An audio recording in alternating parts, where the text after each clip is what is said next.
Hello friends, welcome back to our channel Padhle with शॉ। तो आज की इस वीडियो में हम लोग पढ़ेंगे class 6 NCERT science chapter 5 body movements. तो आज की इस वीडियो से हम लोग को एक नया चैप्टर स्टार्ट करना है जो कि चैप्टर 5 बॉडी मूवमेंट्स। तो चलिए शुरू करते हैं। Sit absolutely still, observe the movement taking place in your body. You must be blinking your eyes time to time. Observe the movement in your body as you breathe. There are so many movements that happen in our bodies. When you are writing in your notebook, which part of the body are you moving? Or when you turn and look at your friend, different parts of your body move while you remain at the same place. In these examples, you also move from one place to another. You get up and go to your teacher or to the school compound, or go home after school. You walk, run, skip, jump, and move from place to place. Let us see how animals move from place to place by filling up Table 5.1 after discussing with our friends, teachers and parents। तो यहाँ पर क्या है कि आप लोग बैठे और ये सब ऑब्जर्व करें कि जो भी चीज़ आप लोग कर रहे हैं, आपकी जो बॉडी का जो मूवमेंट हो रहा है, उन सब चीज़ों का आप लोग को ऑब्जर्व करना है। जैसे कि जब आप बैठते हैं, आप अपनी आइज़ को ब्लिंक करते हैं टाइम टू टाइम, या आप अपने हाथ को हिलाते हैं, या आप अपने फ्रेंड को जब मुड़कर देखते हैं, तो इन सब चीज़ों में आपके कितने सारे बॉडी मूवमेंट हो रहे होते हैं, आप कितना देख देख करके बोल रहे होते हो। तो इन्हीं सब चीज़ों के बारे में चैप्टर पढ़ेंगे कि जब हम लोग दौड़ते हैं, चलते हैं, कूदते हैं, फांदते हैं, स्किप करते हैं, तो तब कैसा लगता है, मतलब कि तब हमारी जो बॉडी है वो कैसा मूवमेंट करती है। और हम लोग एनिमल्स के बारे में भी जानेंगे। तो इधर एक टेबल है, टेबल 5.1, इसे हम लोग को करना है। Animal body part use for moving place to place, यानी कि फर्स्ट वाले कॉलम में लिखा है एनिमल्स कौन कौन से, थर्ड वाले में लिखा है कि कौन सा पार्ट को वो यूज़ करते हैं मूव करने के लिए, इधर से उधर जाने के लिए कौन सा पार्ट यूज़ करते हैं अपनी बॉडी का, और थर्ड में how does the animal move, और वो एनिमल कैसे मूव करते हैं। तो पहले में क्या है, पहले में है काऊ। काऊ कैसे चलती है? काऊ अपने लेग्स पर चलती है, अपने पैरों पर चलती है। और वो कैसे चलती है? क्या वो उड़ के चलती है? क्या वो रेंग कर चलती है? नहीं, वो चलती है। तो क्या हो जाएगा? वॉक। फिर ह्यूमंस किससे चलते हैं? ह्यूमंस भी लेग्स से चलते हैं, पैरों से चलते हैं। फिर वो भी वॉक करके ही चलते हैं। फिर क्या? स्नेक कैसे चलता है? स्नेक अपनी फुल बॉडी से चलता है, पूरा रेंगते, तो होल बॉडी। और कैसे मूव करता है? स्लिटत, यानी रेंग करके। फिर क्या है? बर्ड किससे मूव करती है? बर्ड मूव करती है अपने किनसे? पंखों से। अपने वो पंखों से वो मूव करती है, उसके जो पर होते हैं उनसे वो मूव करते हैं। और कैसे? फ्लाई करके, उसके वो अपने पंखों से फ्लाई करके उड़ती है। इंसेक्ट भी रेंग कर ही चलते हैं, और वो वॉक या स्लिटर्स वो भी करते हैं। फिर फिश कैसे चलती है आप लोग बताएंगे। तो हम लोग इधर आते हैं। Walk, run, fly, jump, creep, crawl, slither and swim. These only a few of the ways in which animals move from one place to another. Why are there so many different in the way that animals move from place to place? Why is it that many animals walk while a snake slithers or crawls and a fish swims? यानी कि जैसे कि हम लोगों ने देखा कि humans चलते हैं या दौड़ते हैं, और जो बर्ड है वो फ्लाई करती है, और जो इंसेक्ट है वो जंप करते हैं, क्रीप करके, क्रॉल, स्लिथर करके, ये सब इंसेक्ट जो भी हैं वो सब चलते हैं। तो इनमें क्या है कि हर इंसेक्ट या एनिमल अलग अलग तरह से क्यों चलता है, सब लोग एक ही तरह से क्यों नहीं चलते। तो इन सब बॉडी मूवमेंट के बारे में हम लोग जानेंगे। तो यहाँ पे हमारा फर्स्ट टॉपिक क्या है? Human body and it's movement. Let us look closely at some of our own movement to begin with. Before looking at all these varieties of movement in animals, do you enjoy doing physical exercise at school? How do you move your hands and legs while doing a different exercise? यानी कि हम लोग इनको closely से समझने से पहले ये जान लेते हैं कि क्या आप लोगों को फिजिकल एक्सरसाइज करना पसंद है। अगर पसंद है तो कौन सी आपके हैंड की या अपने लेग्स की एक्सरसाइज आपको कौन सी करने की आपको अच्छा लगता है। Let us try some of the many movements our body is capable. Bowl an imaginary ball at an imaginary wicket.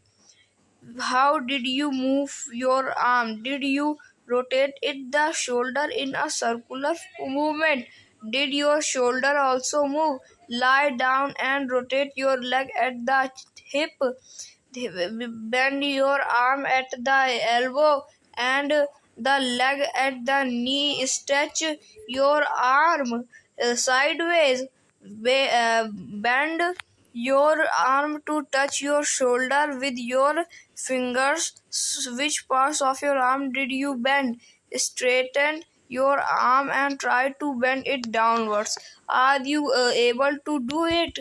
Try to move the various part of your body and record their movement in figure 5.2। तो यहाँ पे क्या कि जब भी आप लोग सोचिए कि आप लोग जब भी बॉलिंग करते हैं, जब आप विकेट में बॉल डालते हैं तो क्या करते हैं आप लोग अपना हाथ जो है उसे पूरा रोटेट करते हैं और वो पूरा रोटेट होकर के आगे से होकर के पीछे हिप तक जाता है और फिर वो ऊपर से होकर के आता है एकदम जैसे बॉलिंग करने में जैसा होता है। फिर आप लोग बॉल थ्रो करते हैं तो उसमें क्या होता है कि आपका जो पूरा हाथ है वो पूरा सर्कुलर फॉर्म में मूव करता है। क्या आप लोग अगर अपने हाथ को ऐसे सीधा कर लेंगे और फिर उसको फेंकेंगे तो क्या कर पाएंगे। तो ऐसे ही कुछ सारे बॉडी मूवमेंट है, उन्हें आप लोगों को ये जो टेबल है टेबल 5.2 इसमें फिल करना है। Why is it that we are able to move a few parts of our body easily in various direction and some only in one direction? Why are we unable to move some parts at all? यानी कि हमारी जो body है वो खाली हमारे body parts के कुछ ही पार्ट्स को क्यों मूव करने में सक्षम है, जो हमारे और भी बॉडी पार्ट्स है उनको क्यों नहीं हम लोग मूव कर पाते हैं। तो फिर हमारी इधर एक एक्टिविटी है, वो है एक्टिविटी 1, इसे भी करते हैं। Place a scale lengthwise on your arm so that your elbow is in the center.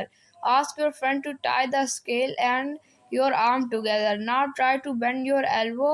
Are you able to do it? यानी कि आप लोगों को क्या करना है, एक स्केल लेना और अपने एल्बो के नीचे बांध लेना है और अपने फ्रेंड से कहना है इसको टाइटली बांध दे और फिर आप लोग उस अपनी एल्बो को मोड़ने की कोशिश करिए। फिर आपको पता चलेगा आप लोग अपनी एल्बो को मोड़ पा रहे हैं या नहीं मोड़ पा रहे, जैसा इस लड़के ने कर रखा है। फिर क्या होगा कि did you notice that we are able to bend or rotate our body in places where two parts of our body seem to be joined together, like elbow, shoulder, or neck? These places are called joints. Can you name more such joints? If our body has no joints, do you think it would be possible for us to move in any way at all? What exactly is joined together at these points? Press your fingers against the top of your head, face, neck, nose, ear, back of the shoulder, hands and legs, including the finger and toes. Do you get feel of something hard pressing against your fingers? The hard structure are the bones. Repeat this activity on other parts of your body. So many bones. Bones cannot be bent. So how do we bend our elbow? It is not one long bone from the upper arm to our wrist. It is different bones joined together at the elbow. Similarly, there are many bones present in each part of the body. We can bend or move our body only at those points where bones meet. There are different types of joints in our body to help us carry out different movement and activities. Let us learn about some of them। यानी कि जो क्या जैसा कि हम लोग अपनी elbow इसको रोटेट कर लेते हैं ऐसा क्या हम लोग और भी अपने बॉडी पार्ट्स उनके साथ करने के लिए कर सकते हैं। अब इधर देखिए, जहाँ से हमारी जो बॉडी है जैसे एल्बो है, एल्बो हमारी बीच से मुड़ जाती, शोल्डर है, शोल्डर बीच से मतलब घूमने लगता है, नेक है वो घूमने लगती है हमारी, मतलब कि पूरी बॉडी से। तो वो क्या है, वो सब एक जॉइंट है। यानी जो हमारी एल्बो है ये जुड़ी हुई है हमारे अपर पार्ट से, हमारे आर्म के अपर पार्ट से। तो वो क्या है, वो हो गई वो हो गया जॉइंट। जो हमारा शोल्डर है वो हमारी बॉडी से जुड़ा हुआ, कैसे जुड़ा हुआ, एक जॉइंट से जुड़ा हुआ है। तो सब ये सारे क्या है, सारे जॉइंट है। तो ऐसे बहुत सारे जॉइंट होते हैं, जैसे कि आप लोग जो भी चीज़ आप टच करते होंगे अपने फेस में, नेक में और एल्बो में, तो वो सब क्या एक हार्ड पार्ट होता होगा, एक हार्ड पार्ट होता होगा बॉडी में। वो हार्ड पार्ट क्या होता है, वो हार्ड पार्ट होता है बोन्स। बोन्स जो होती है वो नहीं मुड़ती है। और बोन्स कहाँ पर मुड़ती है, बोन्स वहां पर मुड़ती है जहाँ पे दो बोन्स आकर के मिलती है। जैसे कि जो हमारी एल्बो है, एल्बो में क्या होता है कि जो एक हमारी रिस्ट, यानी कि जो हमारी एक कलाई वाली जो रिस्ट वाली वो होती है बोन्स, और एक जो हमारी अपर पार्ट से आती है, और फिर जहाँ से हम लोग का हाथ बीच से मुड़ता है वहां आकर के मिलती हैं। तो वहाँ पे क्या है, हमारा एक जॉइंट है, जिस वजह से हमारा जो हाथ है वो मुड़ जाता है। इसीलिए आप लोग देखते होंगे कि हमारे जो हाथ है वो आगे की तरफ मुड़ता है, पीछे की तरफ नहीं मुड़ पाता। आप लोग पीछे की तरफ मोड़ने की कोशिश करें, वो नहीं मुड़ेगा, क्योंकि वो सिर्फ आगे की तरफ ही मुड़ेगा। वहाँ पे जॉइंट आगे की तरफ ले रखा है। तो ऐसे बहुत सारे जो जॉइंट होते हैं हमारी बॉडी में, उन सब के बारे में भी जानेंगे। तो हमारा जो पहला टॉपिक है वो है बॉल एंड सॉकेट जॉइंट। तो यहाँ पर एक एक्टिविटी 2 है, इसे भी हम लोग कर लेते हैं। Roll a strip of paper into a cylinder, make a small hole in an old rubber or plastic or plastic ball under supervision, and push the paper cylinder into it as shown in figure 5.2. You can also stick the cylinder on the ball.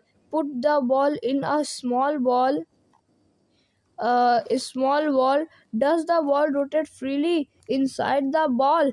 Does the paper cylinder also rotate? Now imagine that the paper cylinder is your arm and the ball is its end. The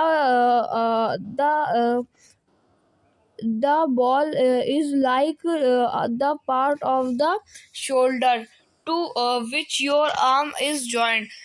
The rounded end of one bone fits into the cavity hollow space of the other bone. Figure 5.3. Such a joint allows movement in all directions. Can you name another such joints you can think of recollecting the body movement we tried at the beginning of this section. तो यहाँ पर क्या है कि आप लोगों को एक सिलेंड्रिकल पाइप ले लेना है। ये आप लोग पिक्चर में देख पा रहे होंगे। इसमें आप लोग को एक सिलेंडर पाइप ले लेना है और उसको फिर एक बॉल होती है, बॉल से कनेक्ट कर देना। और उसके बाद आपको एक और बॉल लेनी, उसको हाफ कट करके उसको जोड़ देना इन तीनों को एक साथ। फिर क्या होगा कि जो सिलेंड्रिकल पाइप होगा वो फ्रीली घूमने लगेगा और जो बॉल है वो भी अच्छे से घूमने लगेगी। इससे क्या होगा कि ये जॉइंट बन जाएगा बॉल एंड सॉकेट जॉइंट। ये सॉकेट जॉइंट, इसको सॉकेट जॉइंट ही कहते हैं। ये हमारे आर्म में होता है, यानी कि जो हमारा आर्म है ये, इसको मान लीजिए पेपर सिलेंड्रिकल है, और जो हमारा जॉइंट है वो बॉल है, और जो हमारी बॉडी है वो एक हाफ बॉल है, वो एक बाउल है। तो ये बाउल और बॉल और पेपर सिलेंड्रिकल, इससे क्या हमारा सॉकेट जॉइंट बन जाता है। और ये काफ़ी इजी होता है। इन्हीं तरीके से हमारे और भी बहुत सारे जॉइंट है। और ये जो बॉल एंड सॉकेट जॉइंट है, ये हमारे जो थाई की बोन होती है और जो हिप की बोन होती है, इनके बीच में लगी रहती है, जिससे क्या होता है कि हमारा जो थाई है वो, जो हमारे पैरों की जो हड्डी है या पैर हमारे अच्छी तरीके से घूम पाते हैं। क्योंकि यहाँ पर कौन सा बॉल एंड सॉकेट जॉइंट होता है। तो अब हमारा नेक्स्ट जॉइंट कौन सा है, पाइवोटल जॉइंट। इसे भी हम लोग पढ़ लेते हैं। The joint where are neck joints the head is a pivotal joint. It allow us to bend our head forward and backward and turn the head to our right or left.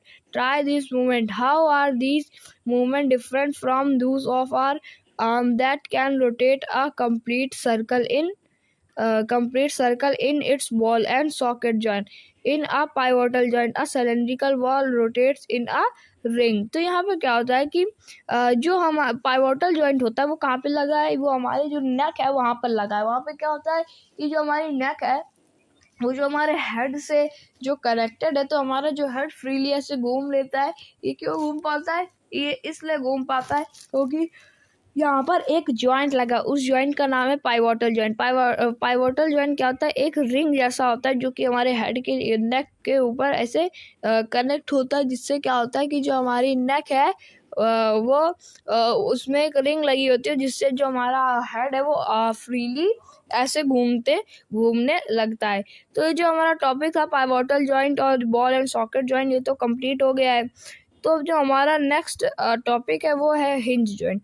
ये अब हम लोग करेंगे next video में. आज की इस video में इतना ही, मिलेंगे नेक्स्ट वीडियो में. तब तक के लिए थैंक यू वेरी मच.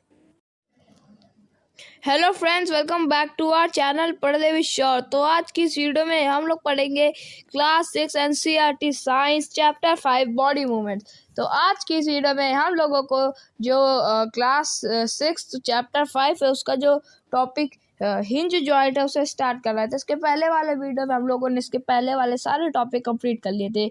आज की इस वीडियो में हमें ये स्टार्ट करना है, तो चलिए शुरू करते हैं. Open and close a door a few times. Observe the hinge joint of the door carefully. Allow the door to move back and forth. तो यहाँ पे क्या करना है कि आप लोगों को जो डोर्स होते हैं उन्हें आपको कुछ बार ओपन करना और बंद करना है, और जो डोर के जो हिंज जॉइंट होते हैं, हिंज पॉइंट, उन्हें आप लोगों को केयरफुली देखना है और समझना है कि वहाँ क्या क्या हो रहा है. और फिर क्या है कि यहाँ पे एक एक्टिविटी 3 इसको ही पढ़ते हैं. Let us look at the different kind of movement allowed by a hinge. Make a cylinder with cardboard or thick chart paper as shown in figure 5.5. Attach a small pencil to the cylinder or by piercing the cylinder at the center.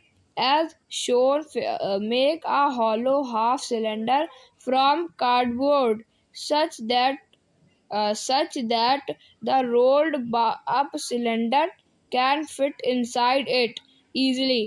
The hollow half cylinder with the rolled up cylinder sitting inside it allow movement like a hinge. Try to move the rolled up cylinder. How does it move? How is this movement different from what we say with our constructed ball and socket joint? We saw this kind of movement at the elbow in activity 1.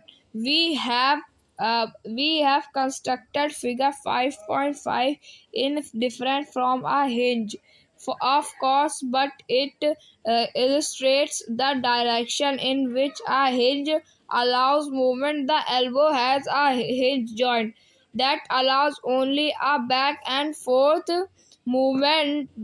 Figure 5.6. Can you think one more example of such joints? यानी कि आप लोगों को क्या करना है कि जो आपको एक सिलेंडर ले लेना है, को बना लेना है कार्डबोर्ड का सिलेंडर, और उसमें एक रोल्ड, मतलब कि एक का पेपर को रोल्ड करके उसका सिलेंडर बना लेना है, और उसके बाद कार्डबोर्ड का आपको सिलेंडर बनाना है. उसके बाद आपको मतलब पेपर को रोल्ड करके आपको सिलेंडर पर एक हॉलो करना है, और वहाँ पे उसके अंदर एक बॉल डाल देनी है, और बॉल में भी एक हॉलो करके छेद करके उसके अंदर आपको एक पेपर को रोल करना है और उसके ऊपर लगा देना है, और फिर आपको उसको मूव कराना इधर उधर, तो वो काफ़ी इजीली मूव करेगा. ऐसा क्यों करेगा? क्योंकि वहाँ पे कौन सा जॉइंट लग जाएगा? हिंज जॉइंट लग जाएगा. हिंज जॉइंट क्या होता है कि जहाँ ये जो आप लोग फिगर 5.5 देख पा रहे हैं, direction of movement allowed hinge like joint, यानी कि जो हिंज जॉइंट होता है वो कहाँ पे होता है? जब आप डोर्स में देखा होगा आप लोगों ने, वो आगे और पीछे करने में हमें मदद करता है, वही होता है हिंज जॉइंट. तो ये जो आप लोग फिगर देख रहे हैं, ये जो आपको पेंसिल टाइप दिख रहा है, ये आगे जा रही फिर पीछे जा रही, आगे जा रही पीछे जा रही, यानी कि आगे जाना और पीछे आना क्या, ये हिंज जॉइंट कहलाता है। तो हमारा एक इधर यहाँ पे एक और जॉइंट है, वो है fixed joint. Some joints between bones in our head are different from those we have discussed so far. The bones cannot move at these joints. Such joints are called fixed joints. When you open your mouth wide, you can move your lower jaw away from your head. Isn't it? Is not it? Try to move your upper jaw. Now, are you able to move it? There is a joint between the upper jaw and the rest of the head, which is a fixed joint. We discussed only some of the joints that connect part of our body. What gives the different part of their body different shape? If you wanted to make a doll, what will you make first? Perhaps a framework to give the doll shape before making its outer structure. Isn't it? All the bones in our body also form a framework to give a shape to our body. This framework is called the skeleton. How do we know that this is the shape of human skeleton? Human skeleton. How do we know the shape of different bones in our body? We can have some idea about the shape and the number of bones in some parts of our body, but feeling them. One we say could know this shape better would be to look at X-ray images of the human's body. Did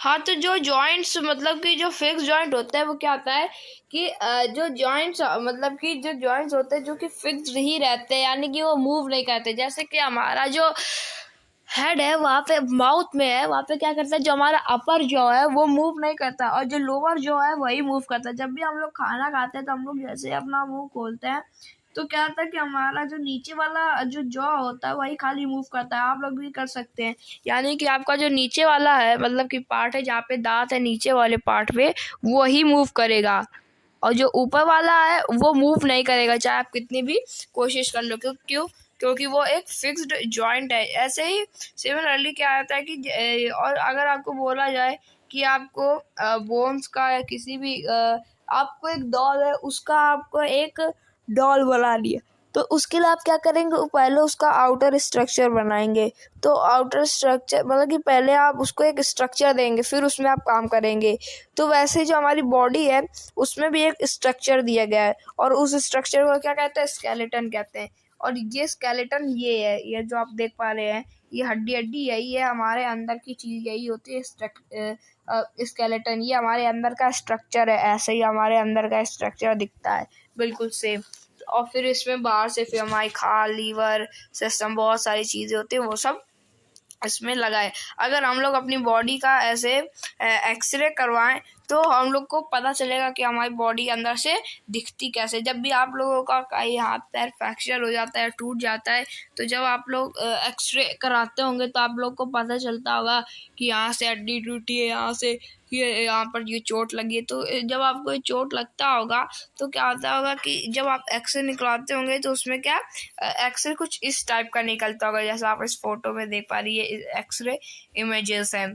तो फिर did you और anyone in your family ever have an x-ray of any part of your body taken sometimes when we are hurt or have an accident? Doctor use these x-ray images।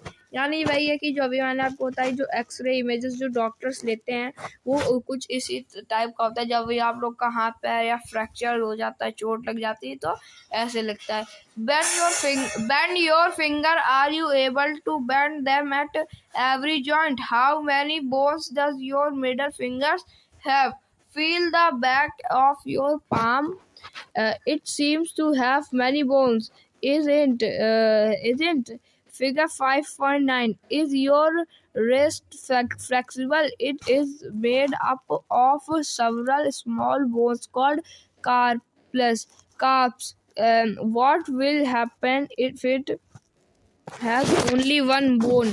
यानी यहाँ क्या होता है कि आपकी जो middle finger होती है, आप लोग अपनी फिंगर को बेंड करें आगे की तरफ, जब आप लोग मुट्ठी बंद करते होंगे तब तो बन जाती होगी, लेकिन आप उसी अपने फिंगर्स को पीछे की तरफ जब मूव करेंगे तो वो पीछे की तरफ मूव नहीं करेगी, क्योंकि वहाँ पे बोन्स होती हैं। आपकी जो मिडिल फिंगर है उसको आप लोग ऑब्जर्व करें और बताएं कि इसमें कितनी बोन्स है। और जब आप जो पाम है, जो हाथ होता है, हथेली का आप पीछे देखेंगे तो वहाँ पे आप लोग देखेंगे क्या कि आप लोग को दिखाई पड़ेगा कितनी हड्डियां हैं। यानी जिस साइड आपके नेल्स होते हैं उसी साइड आप पाम को देखिए तो वहाँ पे आपको पता चलेगा आपको कितनी सारी हड्डियां हैं। अगर क्या हो कि अगर खाली हमारे जो छोटी छोटी हड्डियां होती हैं उन्हें हम लोग कार्ब्स कहते हैं, जो लिखा CARPLES, इन्हीं को हम लोग कार्ब्स कहते हैं। जो छोटी छोटी हड्डियां हमारे ये बोन्स में लगी होती है, जो फिगर 5.9 में है, ये हमारे हैंड के हड्डियां है।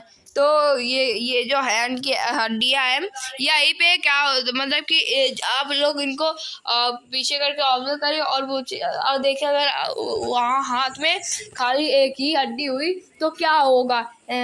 अगर खाली एक ही हड्डी हुई तो क्या होगा। तो आप लोगों को ये ऑब्जर्व करना है और आपको ये पता चलेगा फिर यहाँ पे क्या होता है। तो यहाँ पे हमारी एक एक्टिविटी है, activity 4। Take a deep breath and hold it for a little while. Feel your chest bones and the backbone by gently pressing the middle of the chest and back at the same times. Count as many ribs bones of the chest as possible. Observe figure 5.10 carefully and compare with what you feel of the chest bones. We see that the ribs are curiously bent. They join the chest bone and the backbone together to form a box. This is called the rib cage. There is 12 ribs on each side of chest. Some important internal part of our body lie protect inside this cage. Ask some friends to touch their toes without bending their knees. Starting from the neck, move your fingers downwards and the back of your friend. What you feel is the backbone. It is made up by many small bones called vertebrae. The backbone consists of 33 vertebrae. The figure 5.11. The rib cage is joined to these bones. If backbones was made up of only one long bones, will your friend be able to bend? Make your friend stand with both hands pressed to the wall and ask her to push the wall. Do you notice two bones on the back are prominent where the shoulders are? They are called shoulder bones. Observe figure 5.13 carefully. This structure is made of pelvic bones. They enclose the portion of your body below the stomach. This is the part you sit on. यानी कि क्या होता है कि जो हमारे जो जब भी आप लोगों ने ऑब्जर्व करा होगा, जब भी हम लोग डीप ब्रेथ लेते हैं यानी लंबी सांस लेते हैं तो क्या होता है कि जो हमारी जो चेस्ट होती है वो काफी फूल जाती है। अभी देखिएगा मैं सांस लूंगा, मेरी जो चेस्ट है वो काफी फूल जाएगी। 1 2 3 स्टार्ट। तो जो मेरी चेस्ट है वो काफ़ी समय फूल गई है क्योंकि मैंने जो अपनी ब्रीथ है उसको अभी अंदर रख रखा है। तो इससे क्या होता है कि जो मेरी जो चेस्ट है इस समय काफ़ी फूल चुकी है। क्यों? क्योंकि आप लोग को पता होगा कि जो हम सांस लेते हैं वो किसकी मदद से लेते हैं। वो हम लोग जो हमारा जो लंग्स होते हैं उनकी मदद से हम लोग सांस लेते हैं। तो जो लंग्स होते हैं, लंग्स को प्रोटेक्ट करने के लिए क्या होता है, रिब केज होती है। जो आप लोग देख पा रहे हैं एक केज जैसा स्ट्रक्चर, यही होता है रिब केज। तो इसके इस साइड और इस साइड हमारे क्या होते हैं, लंग्स होते हैं। ये आप लोग फिगर इसमें देख पा रहे होंगे। अभी अंदर से इधर तो शोल्डर का दिखाया, लेकिन इसमें जो रिब केज है इसके अंदर क्या होता है, हमारा जो जो लंग्स होते हैं वो होते हैं, जिससे जो हमारा हमें चोट वोट लग जाए तो हमारे लंग्स में डायरेक्ट अटैक ना हो जाए, तो ये हमको प्रोटेक्ट करते हैं। आप लोग अपनी हड्डियाँ छूते होंगे ऐसे अपने छाती में और बोलते होंगे जोगिंदर, थारा भाई जोगिंदर, तो जो ये जहाँ मारते हैं ये सब रिब केज ही है। ये रिब केज क्या होता है कि जो हमारे लंग्स होते हैं उन्हें प्रोटेक्ट करता है। तो जब हम लोग सांस लेते हैं तो क्या फूल जाते हैं, जो हमारे लंग्स होते हैं वो फूल जाते हैं। अब लंग्स फूल जाते हैं तो वो किसको, रिब केज को ऐसे फुला देते हैं। तो जो हमारी रिब केज है ये इसलिए यहाँ पे फूल जाती है। अगर आप अपनी कमर के थोड़े से ऊपर आप टच करेंगे और फिर सांस लेंगे, तब क्या देखेंगे कि आपकी जो रिब केज है वो फूल रही है। जब भी अभी देखना, फिर से मैं लूँगा सांस, तो जो मेरी एक कमर वाली साइड है वो वहाँ पे मेरी रिब केज फूल जाती है। तो यही होता है रिब केज। अब फिर क्या होगा कि आप अपने फ्रेंड के पास जाए, तो जो हमारे रिब केज है उसमें क्या बता देता हूँ कि जो रिब केज होती है वो किससे बनी होती है, रिब से बनी होती है। और उसमें टोटल 12 रिब्स, यानी कि इस साइड 12 और इस साइड 12, आप लोग काउंट कर सकते हैं 1 2 3 4 5 6 7 8 9 10 11 12, यानी कि इस साइड 12 और इस साइड 12 रिब्स होती जिनसे हमारा रिब केज बनता है। और रिब केज का मतलब तो बता ही दिया। फिर क्या करना है, आपको अपने फ्रेंड्स के पास जाना है। फ्रेंड के पास जब जाएंगे तो उसको आप बोलिएगा कि जो आप है, मतलब कि जो एक एक्सरसाइज नहीं होती कि जिसमें आपको अपनी बॉडी को मतलब कि बिना मोड़े अपने हैंड्स को अपने टोज में टच कराना होता है, वो एक्सरसाइज कराने को कहिए। और फिर जब वो झुकेंगे तो वहाँ पे आप लोग उनकी पीठ में देखेगा कि एक बोन, बहुत लंबी सी बोन होगी और वो दिखेगी। वो क्या होगी, वो होती है बैक बोन, यानी कि रीढ़ की हड्डी, बैक बोन। और बैक बोन किससे बनी होती, बैक बोन बनी होती बहुत सारी छोटी छोटी बोन से, जो कि होती हैं, कौन सी बोन्स होती हैं, जो कि 33 बोन्स होती हैं। और उन्हें क्या कहता है, वर्टेब्रे कहता है। वर्टेब्रे छोटी छोटी बोन्स होती हैं जिनसे क्या हमारी बैक बोन है वो बनी हुई है। और ये बैक बोन काफ़ी इंपॉर्टेंट होती है, इसी के दम पे हम लोग खड़े होते हैं, मतलब कि खड़े होते हैं, बैठ पाते हैं अपने टेक लेकर के, बिना किसी टेक के ऐसे बैठ पाते हैं। और फिर क्या है कि जो शोल्डर है, ये शोल्डर बोन्स आप लोग जानते ही होंगे कि जो अभी मैंने आपको जब हिंज जॉइंट, पाइवोटल जॉइंट पढ़ रहे थे, तो जब हम लोग बॉलिंग करते हैं तो ये जो हमारी जो हाथ घूमता है ना, ये हमारे जो घूम रहा है ना, तो यही होता है हमारी शोल्डर बोन। ये जो हम लोग शोल्डर के जो एक्सरसाइज होती है, शोल्डर को ऐसे घुमाना होता है, वो हम लोग शोल्डर ही के लिए करते हैं। ये जो हमारा शोल्डर होता है ये भी एक वो नहीं है, आपको पता ही होगा। फिर क्या होता है कि जो हमारा हिप होता है, हिप मतलब कि जिस हिप बोन, वो बोन होती है जब भी आप लोग कहीं पर बैठते हैं तो आप हिप बोन के ही मदद से बैठ पाते हैं, हिप बोन के ही ऊपर आप लोग बैठते हैं। तो जो हिप बोन बनी होती है वो पेल्विक बोन से बनी होती है, और ये हमारी पीछे साइड होती है जिसके दम पे हम लोग बैठ पाते हैं। तो क्या है, स्कल इज मेड, मतलब कि जो हमारा स्कल है वो बहुत सारी बोन से बना हुआ है, और वो सारी बोन जॉइंट है, एक दूसरे से जॉइंट है। और जो स्कल होता है, स्केलेटन तो हमारी पूरी बॉडी हो गई, और स्कल क्या, ये जो हमारा फेस है, आप लोग देख पा रहे हैं ऐसा दिखता है हमारा फेस। अगर इसमें आंखें लगा दी जाए, नाक लगा दी जाए और बाल आल उगा दिए जाए और इसमें खाल लगा दी जाए, तो ये हमारी तरह बिल्कुल दिखेगा। फिर क्या है, some additional part of skeleton that are not so hard, that are not as hard as the bones and which can be bent, they are called cartilage। यानी कि वैसी चीज़, मतलब कि जो बोन्स होते हैं हमारे स्केलेटन पे, वो जो आसानी से मुड़ जाती है, यानी कि जो हमारी बोन्स होती है वो तो मुड़ती नहीं आसानी से, लेकिन हमारे स्केलेटन में कुछ ऐसे भी बोन्स होते हैं जो कि ईजिली मुड़ जाती हैं। तो वो बोन्स कौन सी कहलाती हैं, वो कार्टिलेज कहलाती हैं।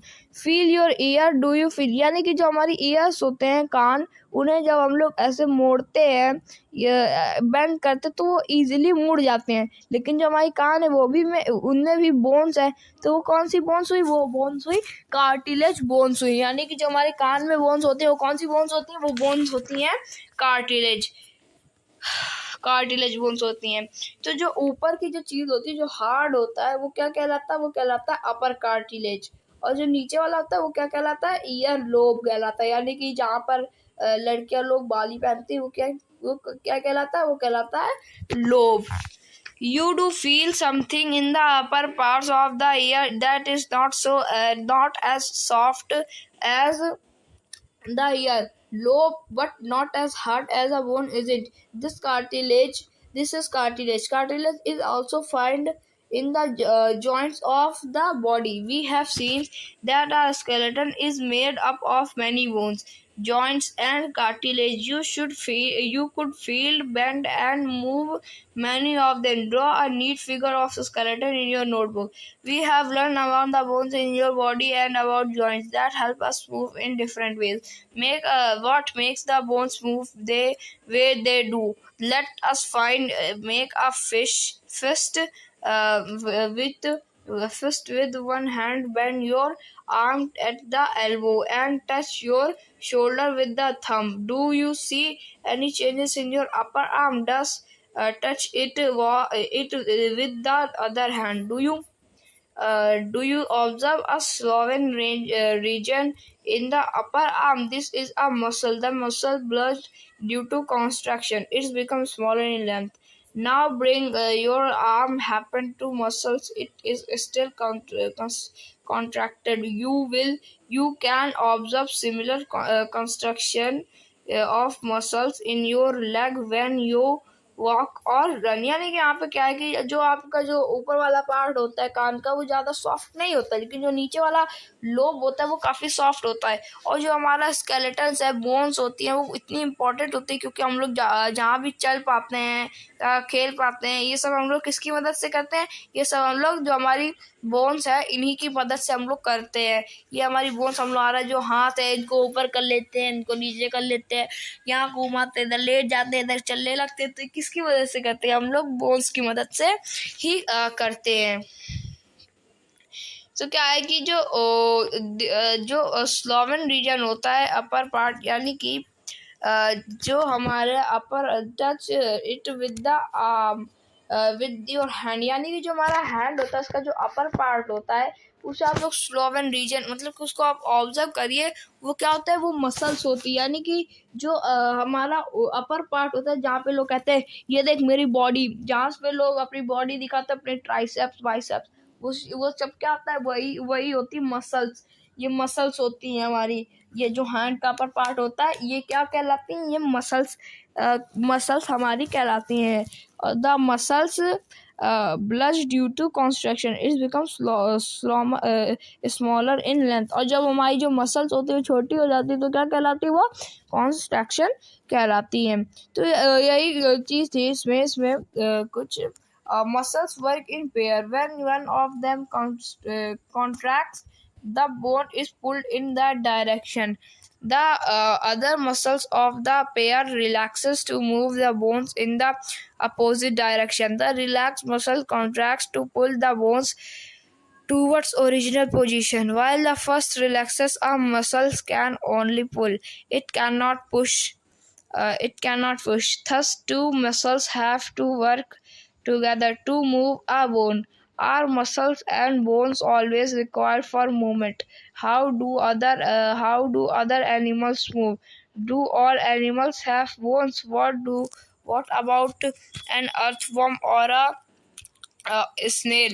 Let us study the manner of movement that is the gait of some animals. तो यहाँ पे क्या है कि जो मसल्स होती हैं वो पेयर में काम करती है, यानी कि जब भी हमारी कोई मसल्स कॉन्स्ट्रैक्ट हो जाती है तो दूसरी मसल आकर के वर्क करने लगती है। और ये मतलब कि जो मसल्स होती है काफ़ी अच्छी होती है और ये हमको रिलैक्स्ड मसल्स होती है वो हमारी बॉडी को पुल आउट करती है, अपनी जो ओरिजिनल पोजीशन है उसी में हमें रखती है। तो ये जो कुछ था मसल्स और बोन्स ये हम लोगों ने अच्छी तरीके से पढ़ लिया। अगर हम लोग को ये एनिमल्स के बारे में पढ़ना है कि हर एनिमल्स के पास मसल्स या बोन्स होती है तो कोई कहेगा हाँ, लेकिन जो अर्थवॉर्म्स होते हैं उनके बारे में क्या? उनमें तो ना बोन्स होती है ना मसल्स होती है। तो इन सारी चीज़ों के बारे में पढ़ेंगे। जो टॉपिक है हमारा गेट ऑफ एनिमल्स, तो ये जो हमारा टॉपिक था अभी ये हमारा ख़त्म हो चुका है। जो हमारा नेक्स्ट टॉपिक है गेट ऑफ एनिमल्स, ये हम लोग करेंगे नेक्स्ट वीडियो में। आज की इस वीडियो में इतना, मिलेंगे नेक्स्ट वीडियो में। तब तक के लिए thank you very much. Hello friends, welcome back to our channel Padhle with श्योर। तो आज की इस वीडियो में हम लोग पढ़ेंगे class 6 NCERT chapter 5 body movement. तो इसके पहले वाले वीडियो में हम लोगों ने जो हमारा टॉपिक है गेट ऑफ एनिमल, इसके पहले के सारे टॉपिक कंप्लीट कर लिए थे। आज की इस वीडियो में हम लोगों को जो हमारा टॉपिक है गेट ऑफ एनिमल, इसे स्टार्ट करना है। तो चलिए शुरू करते हैं। तो हमारा जो इसमें फर्स्ट टॉपिक आता है वो है अर्थवॉर्म। तो ये एक्टिविटी 5 के साथ स्टार्ट होता है, इसे हम लोग कवर करते हैं।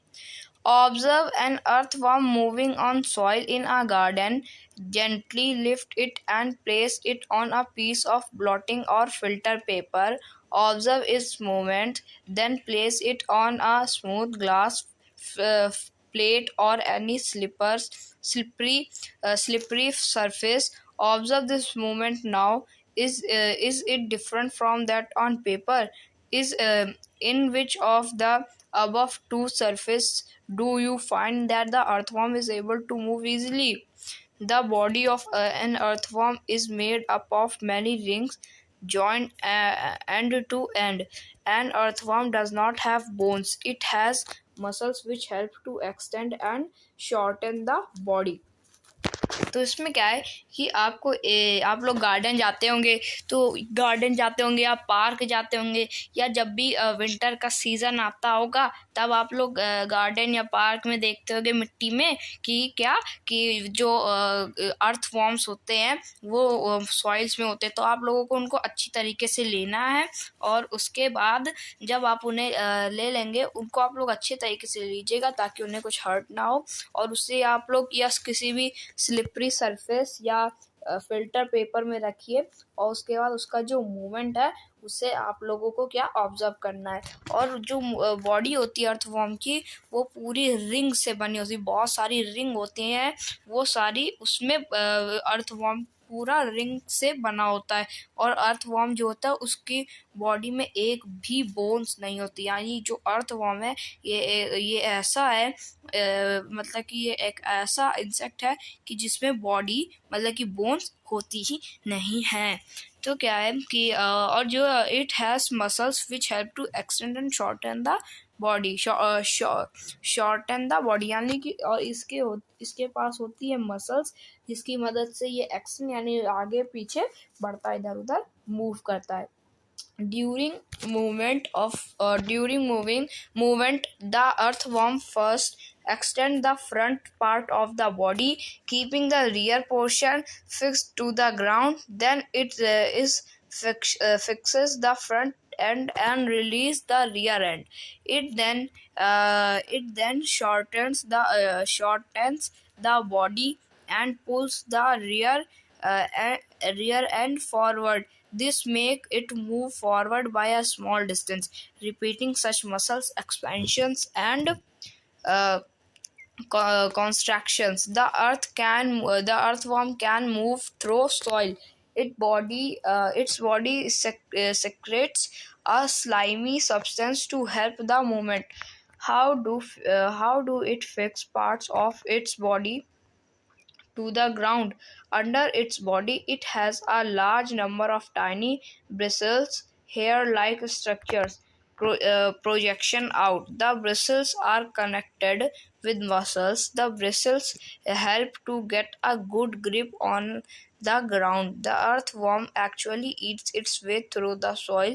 Its body then throws away the undigested part of the material that it eats. This activity of earthworm makes the soil more useful for plants. तो इसमें क्या होता है कि जो केचुआ होता है, ये जो अर्थवॉर्म है इसको केचुआ भी कहते हैं, और ये रेंग कर, जैसे सांप चलता है वैसे रेंग करके नहीं चलता। ये कैसे चलता है, पहले तो इसकी जो बॉडी है उसको वो दो पार्ट में डिवाइड कर लीजिए, दो पार्ट में डिवाइड है।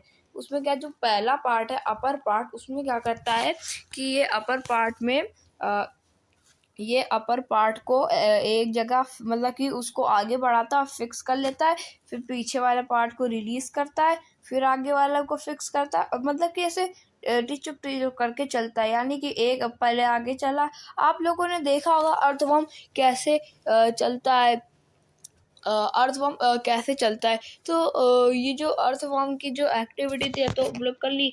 आप लोगों को इसको देखना है, इसका जो स्ट्रक्चर है इसको आप लोगों को अच्छी तरीके से वो क्या करना, ऑब्जर्व करना है।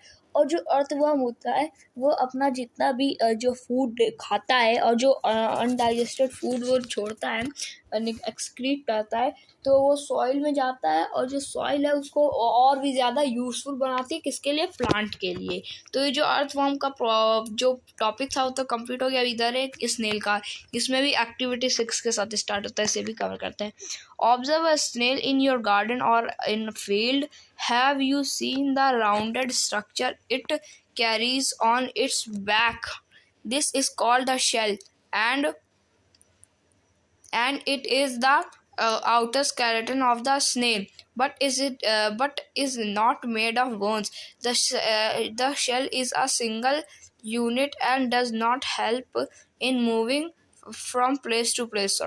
From moving place to place. Sorry. It has to be dragged along.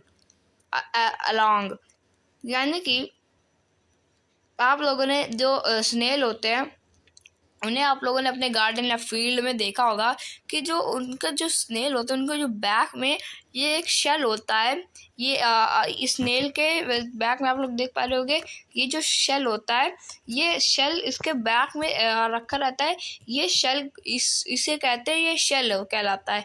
मतलब कि एक ब्लैक राउंडेड स्ट्रक्चर होता है जो कि इसके बैक में होता है, जिसे शेल कहते हैं। जब भी ये जो स्नेल है जब इसको कुछ खतरा महसूस होता है तो ये शेल के अंदर चला जाता है। हाँ, और ये जो ये शेल है ये बोन से नहीं बना होता। ये शेल एक सिंगल यूनिट होता है जो कि मूव करने में भी मदद नहीं करता, और जो केचुआ है वो रेंगता रहता है। Place the snail on a glass plate and watch it. Snail, when it starts moving, carefully lift the glass plate along with the snail over your head. Observe its movement from beneath a thick structure, and the head of the snail may come out of an opening in the shell. The thick structure is its foot, made of strong muscles. Now carefully tilt the glass plate.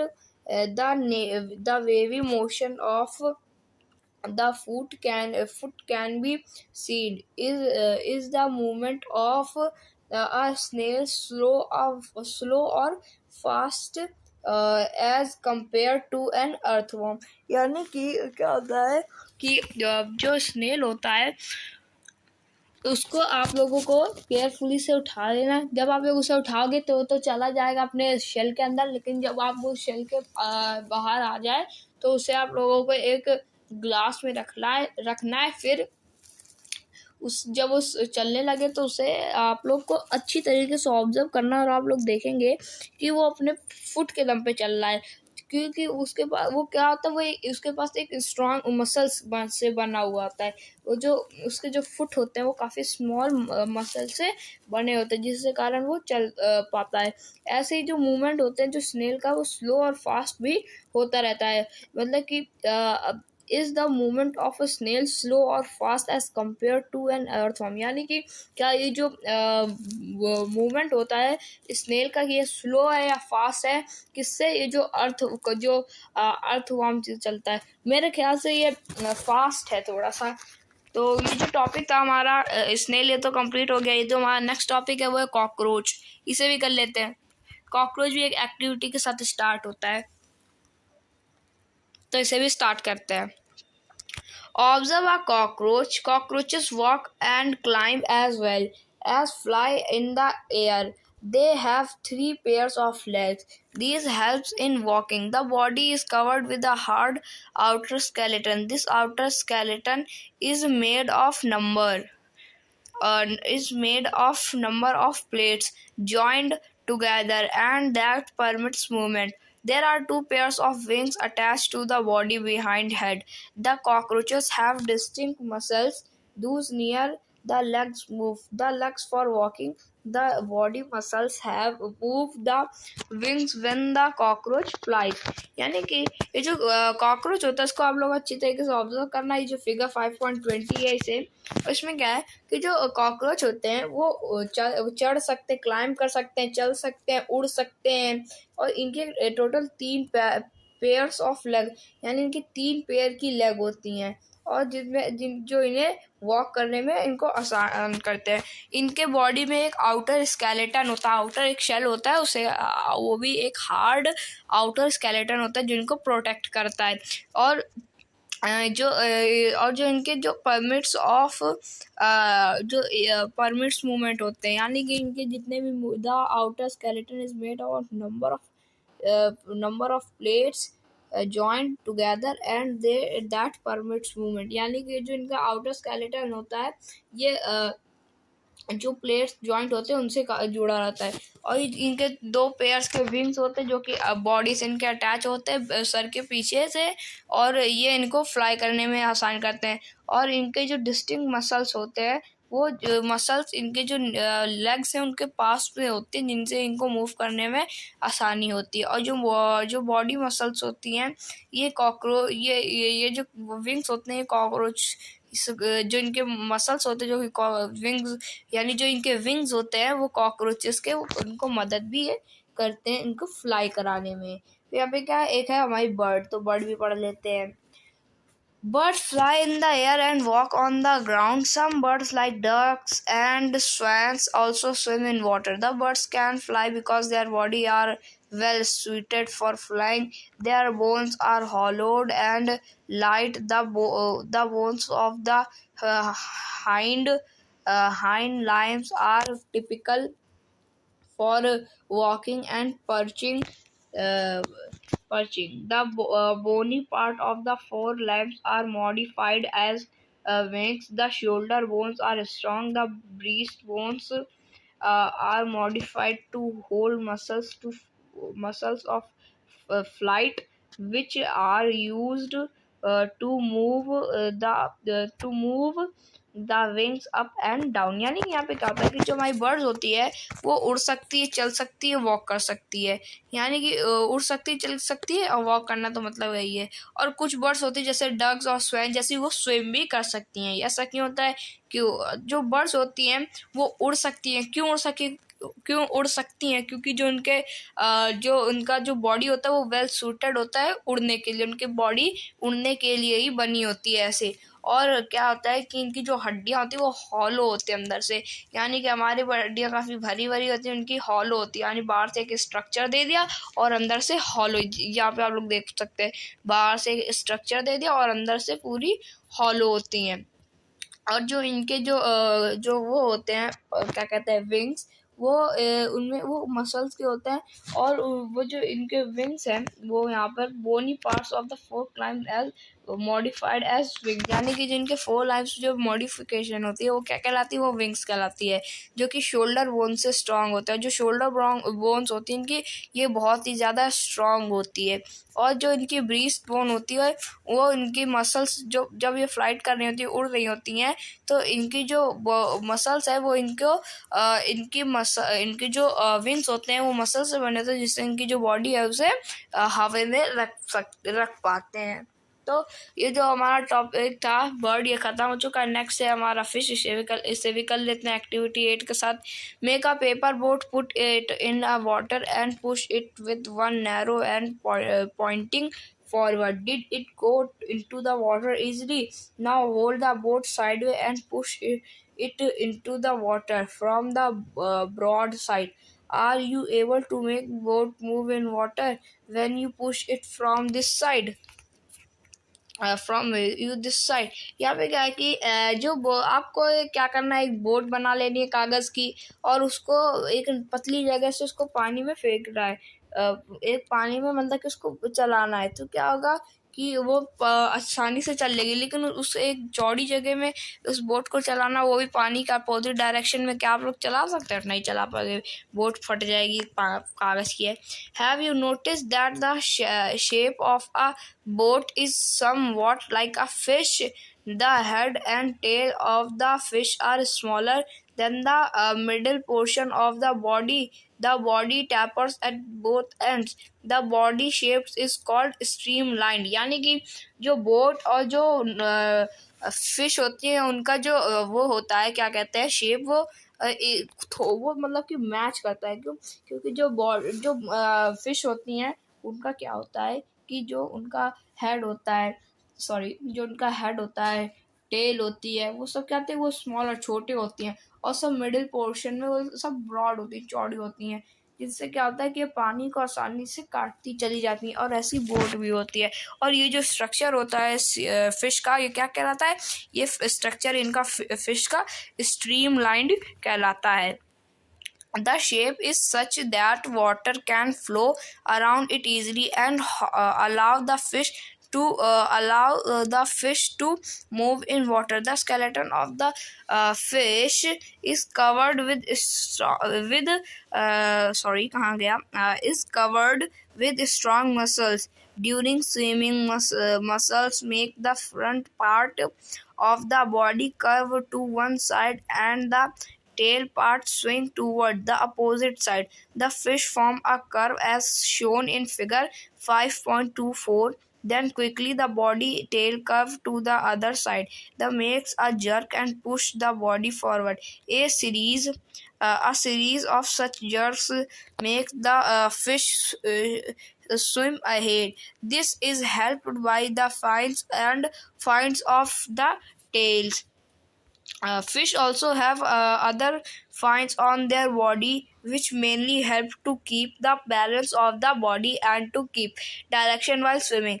Did you ever notice that underwater water divers wear fine like flippers on their feet to help them move easily in water? तो यहाँ पर क्या है कि जो shape होता है fish का, वो इस तरीके का होता है, स्ट्रीम लाइन होता है। तो इस तरीके का होता है कि वो पानी में इजीली चल सके। तो क्या होता है, वो आगे से मतलब कि इनका फेस कैसा होता है, पतला पतला सा होता है, और पूंछ कैसी होती है, पतला पतला सी, पतली पतली सी होती है। जो इनकी वो होती है बीच की साइड, बीच की साइड, मतलब कि मिडिल पोर्शन, वो काफ़ी चौड़ी होता है। उससे वजह से क्या होता है कि उनमें कोई दिक्कत नहीं होती है, और वो आगे और पीछे का साइड उनका पतला होता है, जिससे छोटा होता है और पतला होता है, जिससे वो पानी को काट सकती है, इजीली वो काट सकती हैं। और जो उनके जो मसल्स होते हैं, उनके ऊपर से वो क्या जो वो होता है जो मसल्स होती है वो कवर रहती है, जिनसे वो इजीली मूव कर सकती हैं।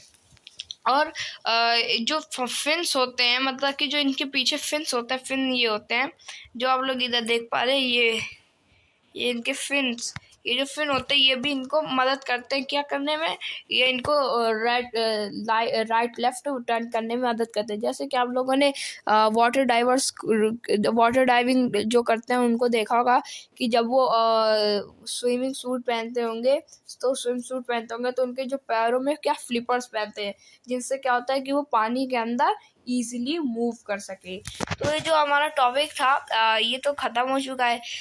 और जो हमारा नेक्स्ट टॉपिक है वो है हाउ डू स्नेक्स मूव। ये हम लोग करेंगे नेक्स्ट वीडियो में। आज की इस वीडियो में इतने, मिलेंगे नेक्स्ट वीडियो में नेक्स्ट टॉपिक के साथ। तब तक के लिए थैंक यू वेरी मच।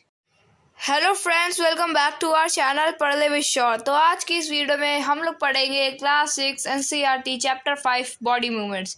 तो इसके पहले वाले वीडियो में हम लोगों ने फिश के बारे में पढ़ा था। तो आज की इस वीडियो में हम लोगों को जो हमारा टॉपिक है हाउ डू स्नेक मूव, इसे स्टार्ट करना है। तो चलिए शुरू करते हैं। How do snake move. Have you seen a snake slither? Does it move straight? Snakes have a long backbone. They have many thin muscles. They are connected to each other even though they are far from one another. Muscles also interconnected. The backbone, ribs and skins. यानी कि जो आप लोगों ने कभी भी snake को क्या स्लिटर यानी रेंगते हुए देखा है? अगर देखा है तो क्या वो सीधे जाता है? तो हम लोग तो जो स्नेक होता है उसकी बहुत बड़ी बैकबोन होती है, बहुत बड़ी बैकबोन होती है। जितना बड़ा स्नेक होता है उतनी बड़ी उसकी बैकबोन होती है। और उसमें काफ़ी छोटी छोटी मसल्स भी होती है, थिन पतली सारी, बहुत सारी मसल्स होती है और पतली पतली मसल्स होती है, जो कि एक साथ इंटरकनेक्टेड होती हैं। और जो उनकी रिब्स, बैकबोन, मसल्स, और जो मसल्स होती है उनकी बैकबोन, रिब्स और स्किन से भी इंटरकनेक्टेड रहती है। The snake's body curve into many loops. Each loop of the snake give it a forward push by pressing against the ground. यानी कि जो हर स्नेक होता है वो कर्व होता है, मतलब कि उसकी हर स्नेक की बॉडी में क्या कर्व होता है, जिससे क्या होता है जो हर स्नेक होता है उसकी बॉडी में कर्व होता है, जिससे वो अपनी बॉडी को पुश करके आगे ग्राउंड में के अगेंस्ट पुश करता है, जिससे वो आगे बढ़ता है. Since it's long body makes many loops and each loop gives it this push, the snake moves forward very fast and not in straight line. जिससे क्या होता है कि जो अपनी बॉडी है वो उसकी मतलब कि बहुत सारी लूप्स बनाती है. जैसे आप लोग इस स्नेक को देख पा रहे हैं, ये क्या, ये जो ऐसे घूम रहा है स्नेक, यही क्या कहलाता है, ये लूप कहलाता है. तो जो स्नेक होता है ये क्या बनाता है, ये लूप बनाता है. जिससे क्या होता है, मतलब कि ये स्नेक लूप बनाता है और ऐसे लूप बनाते बनाते चलता है एकदम. सांप क्या बना देगा, ये खुद ही सांप है, तो उससे टेढ़ा मेढ़ा चलता है, तो ये स्ट्रेट लाइन में नहीं चलता. We have learn about the use of bones and muscles for the movement of different animals. Paheli and Boojho have many question in their sacks about the different movement in animals. So must you have many unanswered questions buzzing in your minds. यानी क्या होता है कि आप लोगों ने पढ़ा ही होगा, हम लोगों ने पहले की वीडियो में पढ़ा है कि जो मतलब कि जो भी बॉडी मूवमेंट होता है वो सब उन सब में बोन्स की बहुत ही ज़्यादा इम्पोर्टेंस होती है. यानी कि जितना भी हम लोग बॉडी का मूवमेंट होता है वो सब, चाहे वो एनिमल्स में हो डिफरेंट या ह्यूमंस में हो, उनमें बोन्स और मसल्स का बहुत ही बड़ा यूज़ होता है. तो कुछ क्वेश्चंस हैं पहली और वो जो कि उन्हें हम लोग उनके माइंड में बज रहा है, तो हम लोग को उनके आंसर देने पड़ेंगे. हम लोग को भी कुछ सीखने को पता चलेगा यहाँ पे जो हमें इन्फॉर्मेशन मिली है. The ancient Greek philosopher Aristotle, in his book Gate of Animals, asked him these questions. Why do different animals have the body parts that they do have, and how do these body parts help animals to move the way they do? What are the similarities and differences in these body parts between different animals?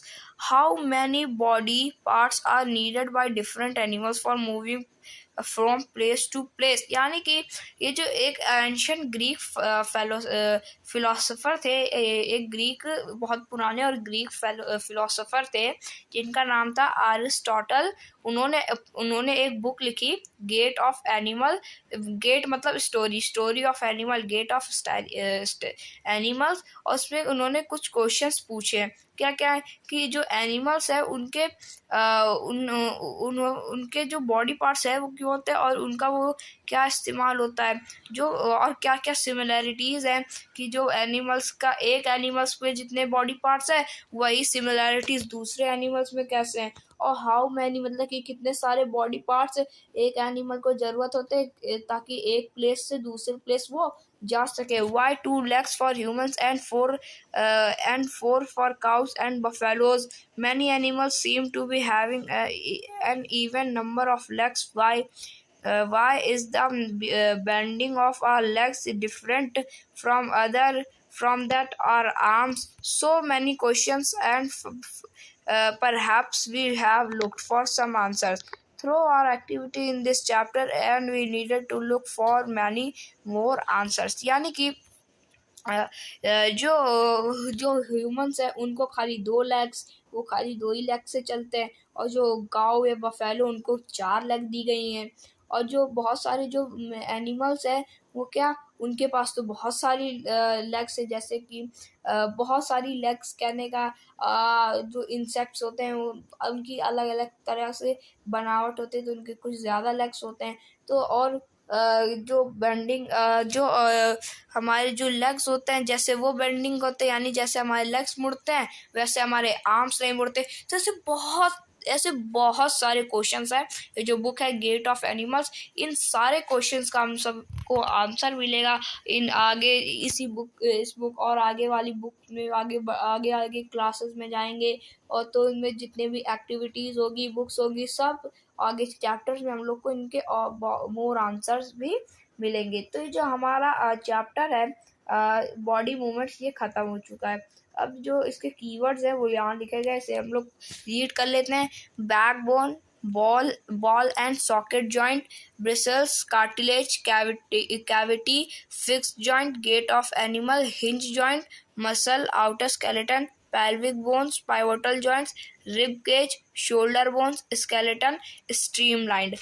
तो ये जो हमारे keywords थे ये भी हम लोगों ने रीड कर लिए, और इन्हीं के साथ हमारा जो चैप्टर है body movement, chapter 5 body movement, ये ख़त्म हो चुका है साइंस का।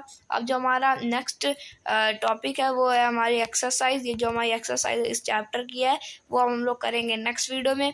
आज की इस वीडियो में इतना, मिलेंगे नेक्स्ट वीडियो में, तब तक के लिए थैंक यू वेरी मच।